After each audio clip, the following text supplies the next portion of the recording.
Olá, estamos de volta aqui no canal U-Thermo e neste vídeo nós vamos te mostrar quais são os papéis desempenhados pela entalpia e pela entropia no equilíbrio de fases de uma mistura contendo duas espécies em um sistema fechado. Vamos entender como que entalpia e entropia precisam trabalhar juntas para que a gente atinja o mínimo da energia de Gibbs, ou seja, a condição necessária para o equilíbrio de fases. Então, na sua tela, você percebe que nós temos um esquema. Esse esquema é um sistema fechado que está contendo duas fases. Nesse caso, a gente tem um equilíbrio sólido-vapor. E este equilíbrio sólido-vapor é composto por duas espécies, a espécie A e a espécie B. Perceba que a espécie A ela pode estar tanto no formato de gás ideal quanto no formato de sólido perfeito. Já a espécie B, ela não consegue ir para a fase sólida, então ela permanece durante todo o sistema como um gás ideal.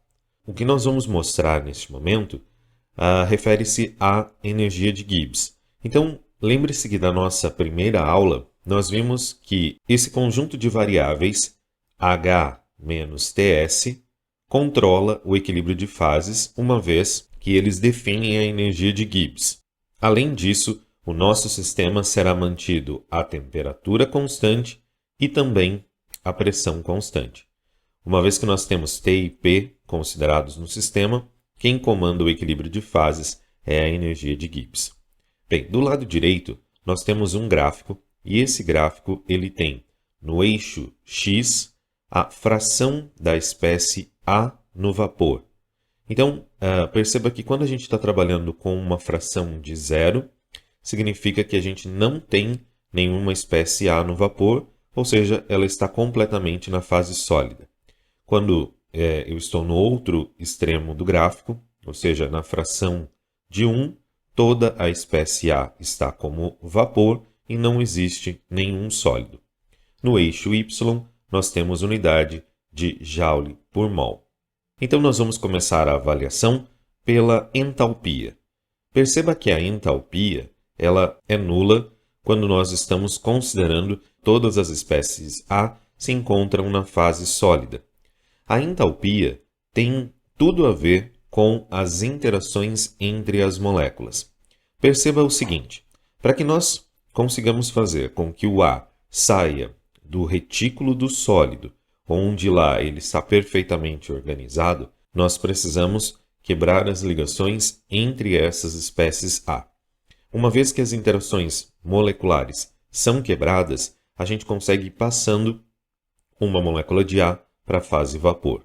E aí o que é interessante da gente perceber é que a entalpia ela tem uma relação linear com a fração de A na fase vapor. Ou seja, quanto mais eu consigo quebrar as interações no sólido, mais A eu vou ter na fase vapor. E o interessante é que você vai ver a entalpia aumentar ao longo da fração molar de A na fase vapor. Então, nós podemos ver que a entalpia aumenta de forma linear porque essas moléculas estão ganhando energia cinética. Lembre-se que não há interações entre as partículas de A e de B na fase vapor, uma vez que nós estamos considerando a ideia de gás ideal. Agora, quando nós analisamos o efeito da entropia, nós também podemos dizer que essa entropia ela parte de um valor de referência, vamos dizer um valor zero para esse sistema, quando todo o A está presente na fase sólida. O que eu estou querendo dizer nesse ponto? A gente está colocando como referência essa condição, uma vez que a entropia sempre tem uma referência, que essa é a condição nula do sistema, tá? Então, imaginem que, na condição de sólido perfeito, todas as interações entre as espécies A que estão formando esse retículo de sólido são iguais. Cada molécula de A ocupa um lugar bem definido nesse sólido. Então, ele está perfeitamente organizado. Nessa condição, a gente tem a menor entropia do sistema. Se você lembra das suas aulas de termodinâmica 1, entropia está totalmente relacionada com a desordem dessas moléculas no sistema. Quando a gente analisa os 3 estados de agregação, sólido, líquido e gás, a gente pode perceber que uma vez que há grande organização molecular no sólido, ele é quem tem menor entropia. Agora, o que é interessante de nós percebermos é que a entropia não tem uma relação linear com a fração molar de ar na fase vapor. Perceba que, no caso da entropia, ela aumenta consideravelmente no começo, ou seja, quando nós passamos a primeira molécula de ar para a fase vapor, essa molécula de ar poderia ocupar diversos lugares desse sistema. Então, ela causaria uma grande desordem na fase vapor. Mas à medida que A vai aumentando na fase vapor, nem todos aqueles espaços estariam disponíveis para as moléculas de ar posteriores. Então, a gente pode perceber que o sistema ele parte de um estado de entropia menor e alcança um platô. Né? Então, nós, quando chegamos na condição de todo o A na fase vapor, formando uma mistura de gás ideal A e B, a gente percebe que a entropia chega num valor maior do que o estado inicial, mas à medida que a gente vai chegando nessa quantidade de A próximo de 1, ela estabiliza num valor nesse platô. E essas diferenças de comportamento entre a entropia e a entalpia vão possibilitar uma condição especial para a energia de Gibbs. Perceba novamente na equação que a energia de Gibbs ela é a contabilização do efeito entálpico menos o efeito entrópico multiplicado pela temperatura. Nessa condição, se nós vamos pensar aqui no gráfico, essa é a linha da entalpia, então eu teria que fazer este valor subtraído deste valor e aí registrá-lo aqui embaixo. Aqui também, este valor menos o de cima, e aqui, mais para o final do gráfico, é o contrário. É este valor menos este. Quando nós fazemos todas essas subtrações, a gente vai encontrar esta curva para a energia de Gibbs do sistema. E aí, aquilo que eu contava a você na nossa primeira aula de termodinâmica acontece, que nós observamos, nesse caso, a condição de um valor mínimo para a energia de Gibbs nesse sistema. E agora a conclusão é bastante interessante. Se você observar, tem como nós partirmos de um sistema onde nós tenhamos todo o A na fase sólida. Por quê? Se nós estivermos partindo daqui, deixa eu fazer um xizinho, isso. Nós temos o A na condição de sólido, mas para o sistema eu tenho um valor de energia de Gibbs. Como o sistema percebe que ele poderia reduzir a energia de Gibbs, ou seja, buscar o equilíbrio de fases, você percebe que uma quantidade um pouquinho maior de A já geraria um valor de energia de Gibbs menor. Então o sistema começa a fazer a transferência de massa. Ele vai passando esse A da fase sólida para a fase vapor.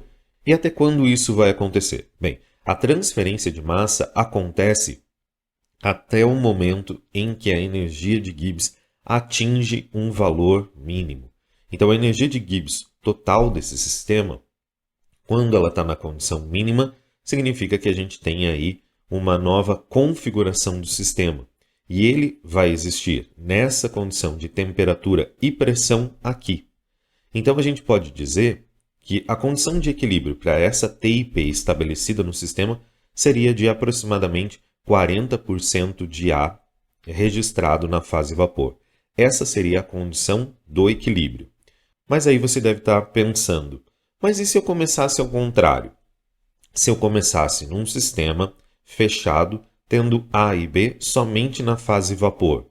Bem, aí nós também verificaríamos que você estaria nessa condição da energia de Gibbs, e ela não é a menor para essas condições de TIP. Então o sistema iria promover a transferência de massa de A, só que nesse caso a gente ia ter a cristalização de A, solidificação de A, e aí a gente ia verificar que à medida que o tempo fosse passando, uma grande quantidade de A voltaria para a fase sólida. E isso aconteceria até que ponto? Bem, até o ponto de nós registrarmos de novo uma proporção de 40% de A na fase vapor. Bem, um outro detalhe aqui bastante interessante é que nessa condição em que nós estamos do mínimo da energia de Gibbs, a transferência de massa cessa. Por quê? Porque as taxas de A que vão para o vapor se igualam às taxas de A que voltam para o sólido. Então, nessa condição, a gente tem o equilíbrio de fases estabelecido e aí a gente poderia verificar que a energia de Gibbs molar de A na fase sólida tem um valor igual à energia de Gibbs de A na fase vapor. Eu espero que você tenha compreendido quais são os papéis da entalpia e da entropia que trabalham juntas para minimizar a energia de Gibbs por meio da transferência de massa dessa espécie A de uma fase para outra. Se você ficou com alguma dúvida nesse vídeo, deixa aqui nos comentários e se você é novo no canal, não esquece de clicar no botão inscrever-se. A você, nossa audiência fiel, nosso muito obrigado e até o próximo vídeo aqui do canal U-Thermal.